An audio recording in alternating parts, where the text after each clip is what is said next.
ಸ್ನೇಹಿತರೆ ನಮಸ್ತೆ. ನಾನು ರಜನಿಕಾಂತ್ ನಟನ. ತಂದೆ ತಾಯಿ ಮಾರಾಟಕ್ಕಿದ್ದಾರೆ. ತಂದೆಗೆ 92, ತಾಯಿಗೆ 85.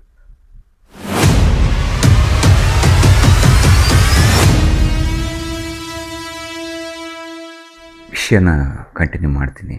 ಅದಕ್ಕೂ ಮುಂಚೆ ಒಂದು ಅಪ್ಡೇಟ್ ಕೊಡಬೇಕಿತ್ತು. ನನ್ನ ಯೂಟ್ಯೂಬಲ್ಲಿ ನೆಕ್ಸ್ಟು ನನ್ನ ಕತೆ ನಿಮ್ಮ ಜೊತೆ ಅಂತ ಒಂದಷ್ಟು ಸೀರೀಸ್ ಎಪಿಸೋಡ್ಗಳನ್ನ ಮಾಡಬೇಕು ಅಂತ ಅಂದ್ಕೊಂಡು, ಅಂದರೆ ನಾನು ಬೆಳೆದು ಬಂದ ಬಾಲ್ಯ ಹೇಗಿತ್ತು, ನನ್ನ ಊರು, ನನ್ನ ಜೀವನ, ಹೇಗೆ ಇಂಡಸ್ಟ್ರಿಗೆ ಬಂದೆ, ಬಂದ ಮೇಲೆ ಏನಾಯಿತು, ಇವತ್ತಿನ ತನಕ ಯಾವ್ಯಾವ ಥರದ್ದನ್ನೆಲ್ಲ ಫೇಸ್ ಮಾಡಿದೆ ಅನ್ನೋನ್ನೆಲ್ಲ ಮಾಡ್ತೀನಿ. ಅದಕ್ಕೆ ನಿಮ್ಮ ಪ್ರಶ್ನೆಗಳೇನಿದ್ರು ಕಮೆಂಟ್ಸ್ಗಳನ್ನ ಮಾಡ್ಬೋದು. ಅದಕ್ಕೆ ನಾನು ಉತ್ತರ ಕೊಡ್ತೀನಿ. ಒಂದು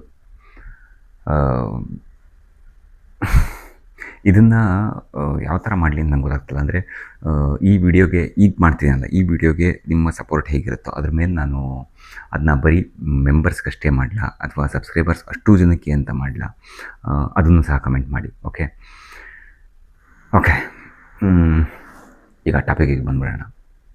ತಂದೆ ತಾಯಿ ಮಾರಾಟಕ್ಕಿದ್ದಾರೆ. ತಂದೆಗೆ 92, ತಾಯಿಗೆ 85. ಇದು ಒಂದು ಪತ್ರಿಕೆಯಲ್ಲಿ ಒಂದು ಜಾಹೀರಾತು ಆಗಿರುತ್ತೆ.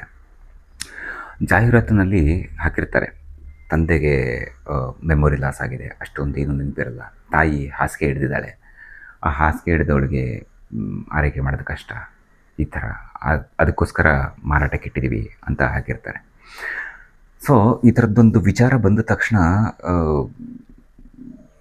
ಯೂಟ್ಯೂಬಲ್ಲಿ ಇತ್ತೀಚೆಗೆ ನೀವೆಲ್ಲ ಕಮೆಂಟ್ಸ್ಗಳು ಮಾಡ್ತಿರಲ್ಲ. ಕೆಲವರು ಬ್ಯಾಡ್ ಕಮೆಂಟ್ಸ್ ಮಾಡ್ತೀರಾ, ಕೆಲವರು ಗುಡ್ ಕಮೆಂಟ್ಸ್ ಮಾಡ್ತೀರಾ, ಕೆಲವರು ಏನೂ ಇಲ್ಲ ನ್ಯೂಟ್ರಲ್ ಆಗಿ ಒಂದಷ್ಟು ಕಮೆಂಟ್ಸ್ ಮಾಡ್ತೀರಾ. ಅದೇ ಥರ ಒಂದಷ್ಟು ಜನ ಮಾತಾಡ್ಕೋತಾರೆ, ಇವನಿಗೆ ಏನು ಬಂದಿತ್ತು, ಅಪ್ಪ ಅಮ್ಮನ್ನ ಮಾರಿಕೊಂಡು ಇವನು ಜೀವನ ನಡೆಸಬೇಕಾ, ಇಂಥ ಮಕ್ಕಳಿರಬೇಕಾ ಅಂತೆಲ್ಲ ಒಂದಷ್ಟು ಜನ ಮಾತಾಡ್ಕೋತಾರೆ. ಮತ್ತೊಂದಷ್ಟು ಜನ ಪಾಪ ಅವನಿಗೆ ಅದೇನು ಬಡತನ ಇತ್ತು ಏನೋ ಗೊತ್ತಿಲ್ಲ, ಕಡೆ ಪಕ್ಷ ಯಾರು ದುಡ್ಡಿರೋರು ಬಂದು ಅಪ್ಪ ಅಮ್ಮನ್ನ ಕರ್ಕೊಂಡು ಹೋದರೆ ಅವರಾದರೂ ಅಪ್ಪ ಅಮ್ಮನ ಚೆನ್ನಾಗಿ ನೋಡ್ಕೋತಾರೇನೋ, ನಾನಂತೂ ನೋಡ್ಕೊಳಕ್ಕಾಗ್ತಿಲ್ಲ, ಅದಕ್ಕೋಸ್ಕರ ಇರ್ಬೋದು ಅಂತಂದ್ಬಿಟ್ಟು ತುಂಬ ಜನ ಮಾತಾಡ್ತಾರೆ. ಏನೋ ಒಂದಿಷ್ಟು ಜನ ಈ ಥರದವ್ರನ್ನ ಯಾರ ಕೊಂಡ್ಕೊಂಡ್ರೆ ಸಮಸ್ಯೆನ ಸುಮ್ಮನೆ ಹೆಗ್ಲ ಮೇಲೆ ಹಾಕ್ಕೊಂಡಂಗಲ್ವಾ ಅಂತೆಲ್ಲ ಮಾತಾಡ್ತಾರೆ. ಬಟ್ ಆ ಜಾಹೀರಾತನ್ನು ನೋಡಿದ ದಂಪತಿ ಒಬ್ಬರು ಏನು ಮಾಡ್ತಾರೆ ಅಂತಂದರೆ, ನಾವು ಹೋಗೋಣ ಅಂತ ಹೇಳ್ಬಿಟ್ಟು ನಿರ್ಧಾರ ಮಾಡ್ತಾರೆ. ಹೋಗ್ತಾರೆ ಕೊಟ್ಟ ವಿಳಾಸಕ್ಕೆ. ಅಲ್ಲಿ ಹೋಗಿ ನೋಡಿದ್ರೆ ಅದೇನು ಗುಡಿಸ್ಲಲ್ಲ, ಏನೂ ಅಲ್ಲ, ಹೆಚ್ಚು ಕಮ್ಮಿ ಒಂದು ಐಷಾರಾಮಿ ಮನೆಯೇ, ಒಂದು ಅರಮನೆ ಅಂತಲೇ ಅನ್ಬೋದು, ಅಷ್ಟು ಚೆನ್ನಾಗಿ ಇರುತ್ತೆ. ಮನೆಯಲ್ಲಿ ಆಳು ಕಾಳು ಎಲ್ಲ ಇರ್ತಾರೆ, ತುಂಬ ಸುಸಜ್ಜಿತವಾದ ಒಂದು ಮನೆ. ಇವ್ರು ಹೋಗ್ತಾರೆ, ಹೋದ್ಮೇಲೆ ಆಬ್ವಿಯಸ್ಲಿ ಒಳಗೆ ಹೋಗ್ತಾರೆ. ಒಳಗೆ ಹೋದ್ಮೇಲೆ ಉಭಯ ಕುಶಲೋಪರಿ, ತಿಂಡಿ ಕಾಫಿ ಏನಿರುತ್ತೋ ಎಲ್ಲ ಆಗುತ್ತೆ. ಅದಾದಮೇಲೆ ಇವ್ರು ಹೇಳ್ತಾರೆ ಬಂದ ವಿಷಯವನ್ನು. ಅದೇ ನಾವು ಈ ಥರ ವೃದ್ಧ ದಂಪತಿ ಅಂತ ನೀವು ಹೇಳಿದ್ರಲ್ಲ, ಅವ್ರನ್ನ ಕೊಂಡ್ಕೊಳಕ್ಕೆ ಬಂದಿರೋರು ಅಂಥೇಳಿ. ಇವರು ಕೇಳ್ತಾರೆ, ಯಾಕೆ ಅವರನ್ನು ನೀವು ಕೊಂಡ್ಕೋಬೇಕು, ನಾವೇನೋ ಜಾಹೀರಾತು ಕೊಟ್ವಿ ಸರಿ, ಆದರೆ ನೀವು ಯಾಕೆ ಕೊಂಡ್ಕೋಬೇಕು ಅಂತ. ಆ ಕಡೆಯಿಂದ ಅವರು ಹೇಳ್ತಾರೆ, ನಾವು ಗಂಡ ಹೆಂಡತಿ ಏನಿದ್ದೀವೋ ನಮಗೆ ಎಲ್ಲ ಇದೆ, ಈಗ ಬೇಕಾದಂಗಿದೆ, ಕೆಲಸ ಇದೆ, ಇಬ್ಬರಿಗೂ ಮುದ್ದಾದಿ 2 ಮಕ್ಕಳಿದ್ದಾರೆ, ಎಲ್ಲ. ಬಟ್ ನಮಗೆ ಇಬ್ಬರಿಗೂ ಒಂದು ದುರಂತ ಅಂದರೆ ನಾವಿಬ್ಬರು ಅನಾಥರು, ನಾವು ನತದೃಷ್ಟರು.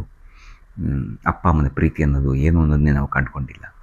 ನಮ್ಮ ಮಕ್ಕಳಿಗೆ ನಾವೀಗ ಅಪ್ಪ ಅಮ್ಮ ಆಗಿದ್ದುಕೊಂಡು ಅಪ್ಪ ಅಮ್ಮನ ಪ್ರೀತಿಯನ್ನು ನಾವು ಕೊಡ್ತಾಯಿದ್ದೀವಿ ಸರಿ, ಆದರೆ ನಮ್ಮ ಅಪ್ಪ ಅಮ್ಮನ ಪ್ರೀತಿ ಅಂದರೆ ಅವರ ಅಜ್ಜ ಅಜ್ಜಿಯ ಪ್ರೀತಿಯನ್ನು ಒಂದು ಕೊಡಬೇಕಲ್ಲ, ಅದು ಕೊಡೋದಕ್ಕೆ ನಮ್ಮ ಕೈಲಿ ಆಗ್ತಾಯಿಲ್ಲ. ಯಾಕೆಂದರೆ ನಾವೇ ಅನಾಥರು, ನಮ್ಗೆ ಹೇಗೆ ಸಾಧ್ಯ ಅಂತ ಹೇಳ್ತಾರೆ. ಅದಕ್ಕೋಸ್ಕರ ಅವ್ರನ್ನ ಕೊಂಡ್ಕೊಂಡ್ರೆ ಕಡೆ ಪಕ್ಷ ಅಜ್ಜ ಅಜ್ಜಿ ಅನ್ನೋದನ್ನ ನನ್ನ ಮಕ್ಕಳಿಗೆ ಸಿಗ್ತಾರೆ.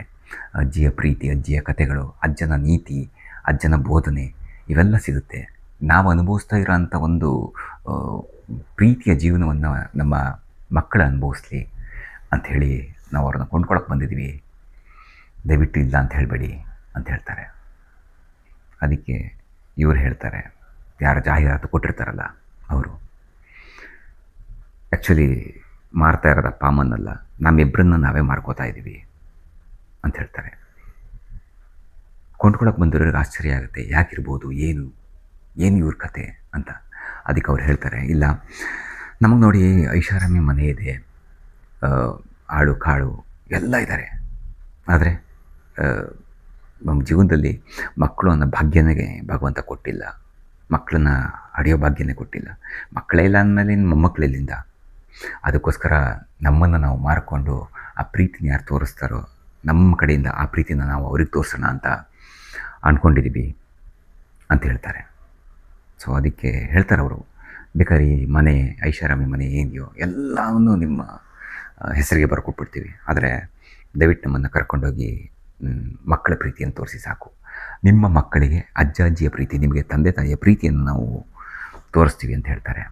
ಅಲ್ಲಿಬ್ಬರಿಗೂ ಕಣ್ಣು ತುಂಬ ಬಂದಿರುತ್ತೆ. ನನಗೊಂಥರ ತುಂಬ ಸಂಕಟ ಅಂತ ಅನ್ನಿಸ್ತಾ ಇದೆ ಈ ವಿಷಯನ ಹೇಳೋದಕ್ಕೆ. ಯಾಕೆಂದರೆ ಇಬ್ಬರು ಒಂದಾಗ್ತಾರೆ, ಸರಿ ಹೋಗ್ತಾರೆ, ಎಲ್ಲ ಸರಿ. ಆದರೆ ಈಗಿನ ಜಗತ್ತು ಹೇಗಿದೆ ಅಂತಂದರೆ ರೀಲ್ಸಲ್ಲಿ ಓಡ್ತಾ ಇದೆ. ಒಂದಷ್ಟು ಜನ ಯೂಟ್ಯೂಬು ನೋಡ್ತಾ ಇರ್ತೀರ, ಇನ್ಸ್ಟಾಗ್ರಾಮು, ಫೇಸ್ಬುಕ್ಕು, ಬರೀ ವಾಟ್ಸಪ್ ವೀಡಿಯೋಸು ಈ ಥರದ್ದೇ ನೋಡ್ತಾ ಇರ್ತೀರ. ಎಷ್ಟೋ ಜನಕ್ಕೆ ಇತ್ತೀಚಿನ ದಿನಗಳಲ್ಲಿ ಪೇಪರ್ ಓದುವಂತಹ ಒಂದು ಸಂಸ್ಕೃತಿ ಆಗಲಿ ಅಥವಾ ಅಭ್ಯಾಸವಾಗಲಿ ಎಷ್ಟೋ ಜನಕ್ಕಿಲ್ಲ. ಹಾಗಾಗಿ ಈ ವಿಷಯವನ್ನು ಯೂಟ್ಯೂಬ್ ಮೂಲಕ ನಾನು ನಿಮಗೆ ತಿಳಿಸ್ಬೇಕು ಅಂತ ಅನ್ನಿಸ್ತು. ಹಾಗಾಗಿ ಈ ವಿಷಯನ ನಿಮಗೆ ಹೇಳಿ ನಾನು ವಿಡಿಯೋ ಮಾಡಿರೋದು. ಇದು ನಿಮಗೆ ಹೇಗೆ ಗೊತ್ತಾಯಿತು ಅಂತಂದರೆ, ಮೊನ್ನೆ ಪೇಪರಲ್ಲಿ ನಾನು ಓದಿ, ನಿನ್ನೆ ಪೇಪರಲ್ಲಿ ಇಲ್ಲಿದೆ ನೋಡಿ, ತಾಯಿ ತಂದೆ ಮಾರಾಟಕ್ಕಿದ್ದಾರೆ, ತಂದೆಗೆ 92, ತಾಯಿಗೆ 85. ಈ ವಿಷಯವನ್ನು ಓದಿ ನಾನು ನಿಮಗೆ ತಿಳಿಸ್ಬೇಕು ಅನ್ನಿಸ್ತು.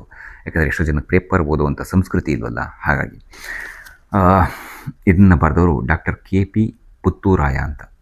ನಂಗೆ ತುಂಬ ಇನ್ಸ್ಪಿರೇಷನ್ ಅನ್ನಿಸ್ತು. ಪ್ರೇರಣೆ ಅನ್ನೋ ಒಂದು ಕಾಲಮಲ್ಲಿ ಇದೆ, ಬೇಕಿದ್ರೆ ನೀವು ತೊಗೊಂಡು ಓದ್ಬೋದು, ಇಲ್ಲ ಸ್ಕ್ರೀನ್ಶಾಟ್ ತೆಗೆದಿಟ್ಕೊಳ್ಳಿ ನೋಡಿ.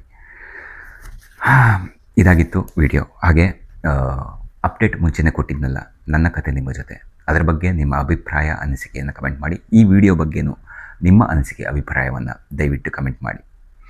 ಮೈಕೇಂದ್ರೆ ಹೆಚ್ಚು ಕಮ್ಮಿ ಆಗಿ ನಾಯ್ಸ್ ಬಂದರೆ ಕ್ಷಮೆ ಇರಲಿ ಅಂತ ಕೇಳ್ತಾ, ಇದು 2ನೇ ಸಲ ಮತ್ತೆ ನಾನು ವೀಡಿಯೋ ಮಾಡ್ತಾ ಇರೋದು. ಇದು ಪರ್ಸ್ನಲಾಗಿ ನಾನು ನಿಮ್ಮ ಹತ್ರ ಕೇಳ್ಕೊತಾ ಇದ್ದೀನಿ. ನಿಮ್ಮ ಅನಿಸಿಕೆ ಅಭಿಪ್ರಾಯವನ್ನು ಕಮೆಂಟ್ ಮಾಡಿ ಸ್ನೇಹಿತರೆ. ಧನ್ಯವಾದಗಳು. ಮುಂದಿನ ವೀಡಿಯೋದಲ್ಲಿ ಮತ್ತೆ ಸಿಗ್ತೀನಿ.